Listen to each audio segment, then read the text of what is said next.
عشر ذي الحجة. هذه العشر قال فيها النبي صلى الله عليه وعلى آله وسلم: ما من أيام العمل الصالح فيهن أحب إلى الله من هذه الأيام العشر. قالوا: ولا الجهاد في سبيل الله؟ قال: ولا الجهاد في سبيل الله إلا رجلا خرج بنفسه وماله فلم يرجع من ذلك بشيء.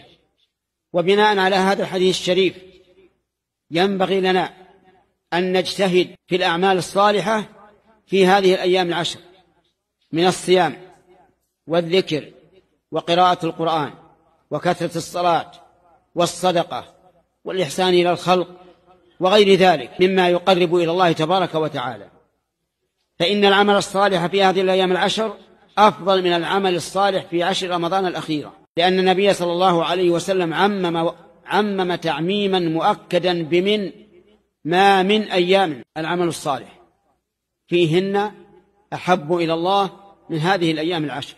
وينبغي لطلاب العلم أن يبثوا الوعي بين الناس في فضائل هذه الأيام العشر، لأن الناس عنها غافلون وبفضلها جاهلون، فيحتاجون إلى التذكير وإلى المعرفة والعلم. وآكد أيامها في الصيام يوم عرفة، فإن النبي صلى الله عليه وعلى آله وسلم سئل عن صوم يوم عرفة فقال: أحتسب على الله أن يكفر السنة التي قبله والسنة التي بعده.